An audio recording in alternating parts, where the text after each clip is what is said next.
Hello friends, पाई network में जिस update का इंतजार था वो अपडेट आ चुका है। ये अपडेट 10:30 बजे रात को आया था, यानी कि यूएस के हिसाब से 10:30 बजे रात को 28 जून को ही ये अपडेट आया था। खैर जो भी हो, यहाँ पर ये अपडेट आ चुका है। अब हम लोग अपने कॉइन को मेननेट वॉलेट में ट्रांसफर कर पाएंगे और इस वीडियो में हम आपको A to Z प्रोसेस बताएंगे किस तरीके से आपको अपना सारा कॉइन यहाँ से वॉलेट में ट्रांसफर करना है। लाइव हम आपको दिखाएंगे। और ये जो आप अकाउंट देख रहे हैं ये मेरे भाई का है, इसमें KYC कंप्लीट हो चुकी है और जो मेरा अकाउंट था उसमें अभी भी पेंडिंग में है। और जितने लोग का अभी पेंडिंग में है या जितने लोगों की अभी KYC नहीं हुई है, थोड़ा सा और हमें वेट करना पड़ेगा। लेकिन ऐसा नहीं है कि KYC कंप्लीट नहीं होगी, सारे लोगों की होगी, एक एक पर्सन की होगी। और उस पर भी हम लोग बात करेंगे क्या हम लोग कर सकते हैं, क्यों आखिर डिले हो रहा है, सारी चीज़ हम लोग इस पर भी डिस्कस करेंगे। लेकिन उससे पहले हम आपको दिखा देते हैं किस तरीके से यहाँ पर ट्रांसफर होगा। आपको देखिए यहाँ पर चेकलिस्ट का आपको ऑप्शन दिखेगा। यहाँ पर आपको 7 स्टेप कंप्लीट करने पड़ेंगे। यहाँ पर 7 स्टेप, अब ये देखिए सारा स्टेप यहाँ पर कंप्लीट है। और यहाँ पर आपको दिखेगा माइग्रेट टू मेननेट, यहाँ पर क्लिक करना है आपको। उसके बाद कुछ इस तरीके से ये ओपन होगा और उसके बाद नीचे आपको जाना है। यहाँ पर इनके पूरी टर्म एंड कंडीशन दी हुई है, पहले इससे हमने जानना है कि क्या है टर्म कंडीशन। उसके बाद यहाँ पर आई एक्सेप्ट पे क्लिक करके उसके बाद हमें ट्रांसफर करना है। लेकिन अभी आप एक्सेप्ट ना करें, पहले टर्म कंडीशन जान लें क्या क्या टर्म एंड कंडीशन है। उसके बाद यहाँ पर यूज ऑफ टोकन, ये सारी चीज़ें दी हुई हैं, उसे समझने के बाद ही आपको आई एक्सेप्ट करना है, अभी नहीं। उससे पहले हम ये देख लेते हैं ये जो अपडेट इन्होंने दिया है मेननेट माइग्रेशन का, इसमें क्या क्या चीज़ें हैं, क्या क्या कंडीशन रखी गई है, इसे हमें सबसे पहले डिटेल में जानना होगा। और यहाँ पर इन्होंने वीडियो भी बनाए, आप चाहें तो वीडियो भी देख सकते हैं। सारी चीज़ें डॉक्टर निकोलस ने इसमें बताई हैं कि कौन से अपडेट आए हैं, क्या क्या चीज़ें, सारी चीज़ें इस वीडियो में ही इन्होंने बताई है। और वैसे हम भी आपको सारी चीज़ें बताएंगे। तो यहाँ पर हम माइग्रेशन डिटेल पे क्लिक करते हैं तो यहाँ पर ये ओपन हो जाएगा और पूरा डिटेल यहाँ पर दिया हुआ है। पूरा डिटेल बहुत लंबा है तो हम लोग शॉर्टली डिस्कस करेंगे, जो मेन पॉइंट होगा उसी पर हम लोग बात करेंगे। तो सबसे पहले यहाँ पर इन्होंने लिखा है mainnet migration is finally here. तो यहाँ पर ये जो सेक्शन आप देख रहे हैं यहाँ पर ज़्यादा कुछ इंपॉर्टेंट चीज़ें नहीं दी हुई है, तो इसको हम लोग स्किप करते हैं, मेन चीज़ों पर फोकस करते हैं। The current enclosed network period is specifically designed to allow millions of pioneers to complete their KYC and transfer their Pi to the mainnet while the community focus on creating utilities and bootstrapping the ecosystem without any external distraction through building and using new Pi app transitioning testnet apps to mainnet and completing and improving ecosystem infrastructure। तो यहाँ पर इन्होंने बताया कि millions of pioneers ने अपनी KYC को complete कर लिया है और जितने लोगों ने अपनी KYC को कंप्लीट की है वो लोग अपने पाई कॉइन को मेननेट में ट्रांसफर कर सकते हैं। और इसके अलावा जो कम्युनिटी है वो फोकस कर रही है यूटिलिटीज पर, बूटस्ट्रैपिंग पर, कि इसे और अच्छे तरीके से क्रिएट किया जाए, मतलब अच्छे तरीके से बिल्ड किया जाए। और मेननेट का जो इकोसिस्टम है इसे भी और ज़्यादा इंप्रूव किया जा रहा है। उसके बाद if you have passed Pi KYC you can complete all the items on the mainnet checklist right now to enable the transfer of your mobile transfer balance to mainnet. तो मैंने आपको दिखाया था चेकलिस्ट में जितने भी 7 स्टेप हैं वो सारे स्टेप आपको कंप्लीट करने हैं, उसके बाद ही हम लोग अपने कॉइन को ट्रांसफर कर सकते हैं।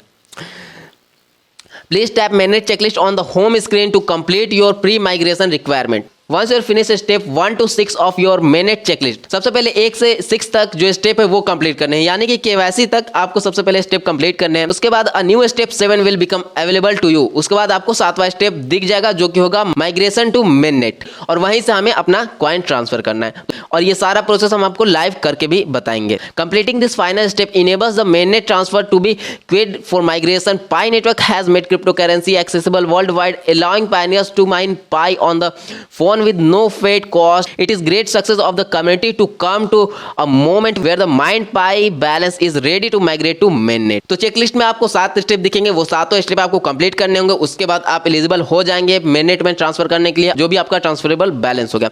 उसके बाद यहाँ पर इन्होंने कहा कि पाई नेटवर्क एक क्रिप्टो करेंसी बन चुका है, यानी कि वर्ल्ड वाइड में एक्सेसिबल क्रिप्टो करेंसी बन चुका है, जो कि एक बहुत अच्छी बात है। और पूरी उम्मीद है कि ये एक बहुत ही बड़ा प्रोजेक्ट बनेगा और पूरी तरीके से सक्सेस होगा और हम सारे लोग इसका पूरी तरीके से बेनिफिट उठा पाएंगे। After the checklist is completed, the Pioneer's transferable balance will be queued for transfer to mainnet wallet address on the mainnet blockchain। तो चेकलिस्ट में सारे स्टेप को कंप्लीट करने के बाद आपका जो ट्रांसफरेबल बैलेंस होगा आपके वॉलेट में ट्रांसफर हो जाएगा। After the migration there will be a 14 days pending period during which Pioneer's Pi balance in their mainnet wallet will not be transferred yet by the Pioneers। जब हम लोग अपने coin को ट्रांसफर करेंगे तो हो सकता है 14 दिन का समय लग जाए, तो हमें थोड़ा सा वेट करना होगा। और उसके बाद allowing the network to conduct additional check or course correction is if necessary to clear transfer. और ये इसलिए होगा कि जो भी आप ट्रांसफर कर रहे हैं उसमें कोई भी गलती ना हो। Given the immutable network of blockchain and the early period of network migration process, 14 pending period is helpful to make sure people's migrate balance are correct। तो देखिए यहाँ पर इन्होंने मेंशन भी कर दिया है कि जो 14 दिन का पेंडिंग पीरियड होगा ये इसलिए होगा ताकि जो भी लोग ट्रांसफर कर रहे हैं वो करेक्ट हो। transferable balance. The following portion of your Pi mobile balance will constitute your transferable balance eligible for the migration to mainnet. Keep mind that any remains or newly acquired transferable balance will continue to be migrate after the first migration because the network will continue to have a condensed to automatic ongoing migration later. तो यहाँ पर इन्होंने कहा है कि यहाँ पर तीन जो पॉइंट है, जैसे कि बेस रेट से जो हम लोग माइनिंग करते हैं वो होता है ट्रांसफरेबल बैलेंस, वो हमारा रियल पाई कॉइन होता है और उसे हम लोग इंस्टेंट ट्रांसफर भी कर सकते हैं। उसके बाद सिक्योरिटी सर्कल से कुछ कॉइन मिलता है और रेफरल से कुछ कॉइन मिलता है, यानी कि तीन पोर्शन है, तीन तरीके से हम लोग यहाँ पर पाई कॉइन को अर्न करते हैं। तो यहाँ पर इन्होंने बताया कि कौन कौन से कॉइन को आप ट्रांसफर कर सकते हैं, यानी कि जो ट्रांसफरेबल बैलेंस होगा बेस रेट से जो हम लोग माइनिंग करें वो तो आसानी से ट्रांसफर होगा, और बचे दो पोर्शन सिक्योरिटी सर्कल और रेफरल। तो उसी के बारे में नीचे यहाँ पर इन्होंने बताया, देखिए यहाँ पर 3 पॉइंट इन्होंने मेंशन किए, तो यहाँ पर नीचे हम लोग देखते हैं। और इसके अलावा लॉकअप का भी इन्होंने बताया कि लॉकअप से जो हो रहा है उससे हम लोग कैसे यूज करेंगे। तो देखिए यहाँ पर इन्होंने डिटेल में बताया, तो इसे हम लोग समझते हैं। Pi mine through referral team rewards will be put on hold for migration at this time regardless. तो यहाँ पर जो भी हमारा रेफरल टीम से अर्निंग होगा वो अभी होल्ड पर रहेगा of whether anyone on the referral team the KYC और नॉट। और जितने लोगों को आपने रेफर किया है उन लोगों की केवाईसी हो या ना हो, या उससे कोई भी फर्क नहीं पड़ता है, जितने भी रेफरल से कॉइन आएंगे वो अभी होल्ड पर ही रहेंगे। Generally, portion of referral rewards as attributable to different referral team members will only become transferable balance once the corresponding member to get KYC. Otherwise, it remains as unverified balance in the mobile app because calculating the network referral rewards is computationally extensive and costly. तो यहाँ पर इन्होंने बताया कि referral से जितने भी अभी कॉइन बन रहे हैं वो सारे कॉइन अभी होल्ड पर रहेंगे। आपके जिस भी रेफरल का केवाईसी हो या ना हो उससे अभी कोई फर्क नहीं पड़ता है, सारा कॉइन अभी आपका होल्ड पर रहेगा। और ऐसा इसलिए होगा क्योंकि इस चीज को क्लियर करने में किस पर्सन की केवाईसी हुई है और उससे आपको कितना रिवॉर्ड्स मिला है, यानी कि कितना पाई कॉइन आपका बना है, इसे कैलकुलेट करने में बहुत ही ज्यादा प्रॉब्लम्स आएंगी, बहुत ही ज़्यादा कॉस्टली भी होगा, इसलिए इस चीज़ को अभी रोका गया है। तो ये सारे चीज़ें यहाँ पर इन्होंने की है, तो खैर इसे अब हम लोग स्किप करते हैं क्योंकि हम लोग समझ चुके हैं। तो अब बात करते हैं सिक्योरिटी सर्कल की, कि सिक्योरिटी सर्कल से जितना भी कॉइन हमें अर्न हुआ है क्या उसे हम लोग ट्रांसफर कर सकते हैं या नहीं। On the other hand security circle reward attributed to KYC pioneers will be transfer to mainnet at this time. तो यहाँ पर लिखा हुआ है कि सिक्योरिटी सर्कल से जितना भी कॉइन हमें अर्न हुआ है और जितने भी लोगों को आपने सिक्योरिटी सर्कल में ऐड किया है उन सारे लोगों की केवाईसी अगर हो चुकी है तो सिक्योरिटी सर्कल से जितना भी कॉइन हमें अर्न हुआ है वो सारा कॉइन हम लोग ट्रांसफर कर सकते हैं, वो ट्रांसफरेबल बैलेंस में आ जाएगा। लेकिन अभी वो कॉइन ऐड नहीं हुआ है, ये चीज़ आपको ध्यान में रखनी है।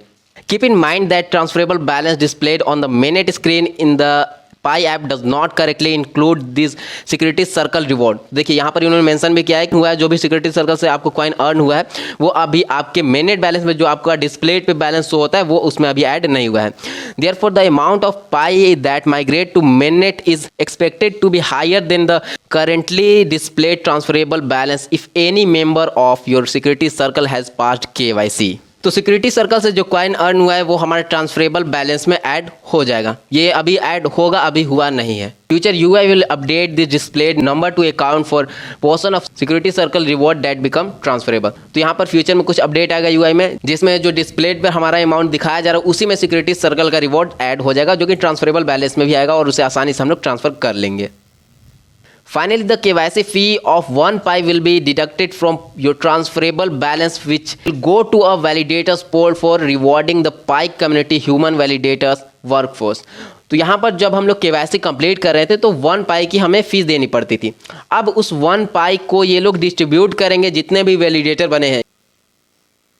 After the initial transfer to the mainnet, pioneers can continue to mine pi just as before in the app, making different type of contribution. Newly mined pi go through the same process of becoming transferable balance ready for the next mainnet transfer, which will occur automatically when the network activates it at a later time. तो यहाँ पर इन्होंने बताया कि जब हम लोग last transfer करेंगे, यानी कि हम लोग जब माइन करते रहेंगे पाई नेटवर्क में इसी तरीके से, और जो लास्ट ट्रांसफर होगा यानी कि पूरी तरीके से माइन हो जाएगा सारा कॉइन और उसके बाद हम लोग ट्रांसफर कर लेंगे उसे mainnet में, उसके बाद भी हमें पाई कॉइन मिलते रहेगा। लेकिन यहाँ पर माइन के जरिए नहीं मिलेगा, वो अलग तरीके से मिलेगा, कुछ अलग तरीका ये लेकर आएंगे जिससे ये कंट्रीब्यूट करेंगे और उससे हमें पाई कॉइन अर्न होगा। How to lockups works on mainnet। अब यहाँ पर मेन चीज़ आती है कि जितना भी कॉइन हम लोगों ने लॉकअप किया है उसका क्या होगा, किस तरीके से वहाँ पर वर्क होगा। While the locked up pi based on a Pioneer's lockup setting, percentage and duration will be transferred to mainnet blockchain visible in the Pioneer's mainnet wallet. Their locked up pi will not be transferable on the blockchain until the lockup duration time. The lockup duration set by the Pioneers being at the end of the 14 days pending period. तो जितना भी coin अभी हमने lockup किया है, जितने भी time के लिए लॉकअप किया है, वो सारा कॉइन अभी हमें mainnet वॉलेट में ट्रांसफर नहीं कर पाएंगे। जब हमारा टाइम पीरियड खत्म हो जाएगा उसके बाद हमारा सारा कॉइन mainnet में ट्रांसफर हो जाएगा। तो अभी जितना भी टाइम के लिए हम लोगों ने किया है अभी उतना टाइम वेट करना पड़ेगा। उसके बाद यहाँ पर लॉकअप के बारे में और भी सारी चीज़ें दी हुई हैं, इसे हम लोग अगली वीडियो में डिस्कस करेंगे, क्योंकि इसमें अभी टाइम है, जिस टाइम तक हमने लॉकअप किया है वो टाइम जब तक पूरा नहीं हो जाएगा तब तक हम लोग अभी कुछ नहीं कर सकते। तो इसे हम लोग किसी और वीडियो में डिस्कस करेंगे। बहुत सारी चीज़ें इसमें भी इंपॉर्टेंट है, लेकिन अभी टाइम है इसमें, तो किसी और वीडियो में इसे हम लोग देख लेंगे। उसके बाद यहाँ पर reminds about the mainnet migration यहाँ पर दोबारा से इन्होंने बताया, तो इसे भी हम लोग स्किप करते हैं। उसके बाद यहाँ पर पाई के वैसी एक्सेसिबिलिटी, इसमें भी बहुत सारी चीज़ें दी हुई हैं, तो इसमें मेन पॉइंट पर हम फोकस करते हैं। वैसे इसके बारे में भी मैक्सिमम लोगों को पता है, क्योंकि जो पिछला के वैसी का अपडेट था उसमें पायलट के वैसे इन सब से रिलेटेड मैंने सारी चीज़ें आपको बताई थी कि पाई नेटवर्क इस पर वर्क कर रही है। तो वही सारी चीज़ें यहाँ पर इस अपडेट में भी इन्होंने बताया। जैसे कि देखिए यहाँ पर देखेंगे फॉर प्रीवियस के वैसी पायलट, यहाँ पर इसे डेवलप किया जा रहा है। पाई को टीम इसे डेवलप करने में लगी हुई है, यूटी से जितने लोगों ने केवाईसी कंप्लीट की थी उनके लिए। तो इसे हम लोग थोड़ा स्किप करते हैं क्योंकि इसके बारे में पहले से आपको पता है। तो और आगे बढ़ते हैं हम लोग। बहुत सारे एरियाज ऐसे हैं जहां पर पाई नेटवर्क का एक्सेस नहीं किया जा सकता है, बहुत सारे क्षेत्र ऐसे हैं, लेकिन वो लोग अलग तरीके से पाई नेटवर्क को एक्सेस करते हैं, तो उन लोगों को केवाईसी कंप्लीट करने में थोड़ा सा टाइम लगेगा। तो उसके बारे में भी इन्होंने बताया, इस चीज़ पर भी ये वर्क कर रहे हैं, तो इसे भी हम लोग थोड़ा सा स्किप करते हैं। उसके बाद यहाँ पर देखते हैं importance of the mainnet enclose the network period. यहाँ पर भी ज़्यादा कुछ दिया हुआ नहीं है, जैसे कि यहाँ पर मिलियंस ऑफ पायनियर्स ने केवाईसी कंप्लीट किए, उसके बाद वही सारी चीज़ें हैं कि डेवलप कर रहे हैं बहुत सारी चीज़ें। उसके बाद यहाँ पर लिखा हुआ है pioneers who are both KYCed and migrate will be able to spend their Pi on Pi apps bootstrapping utilities creation and bootstrapping the Pi ecosystem before the open network.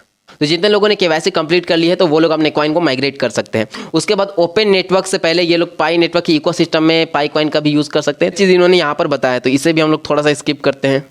तो देखिए यही अपडेट मैंने आपको पूरी चीज़ें डिटेल में बता दी है, जितने भी इंपॉर्टेंट पॉइंट थे वो सारे पॉइंट मैंने आपको बता दिए हैं। अब यहाँ पर मेन बात ये आती है कि हम लोग माइग्रेट कैसे करें, अब उसका प्रोसेस क्या है और जो भी यहाँ पर टर्म एंड कंडीशन दी हुई है वो क्या है, वो सबसे पहले पढ़ना ज़रूरी है। बिना पढ़े आप आई एग्री पर क्लिक ना करें। ये वीडियो बहुत ही ज़्यादा लंबी हो गई, लेकिन मैंने आपको सारे पॉइंट्स को क्लियर किए, सारे पॉइंट मैंने आपको बताए हैं, और जो पॉइंट अभी मिस हुए हैं जैसे कि लॉकअप का, वो हम आपको अगले वीडियो में बताएंगे। और ये इस वीडियो को यहीं तक रखते हैं, अगले वीडियो में हम आपको सारी प्रोसेस लाइव करके दिखाएंगे किस तरीके से आपको माइग्रेट करना। अगर इसी वीडियो में करने चले तो वीडियो बहुत ज़्यादा लंबी हो जाएगी, तो अगली वीडियो में हम आपको सारा प्रोसेस करके बताएंगे। तो आप सारे लोग चैनल को सब्सक्राइब कर लीजिए और टेलीग्राम को भी ज्वाइन जरूर कर लें। तो चलिए दोस्तों, मिलते हैं अब नेक्स्ट वीडियो में।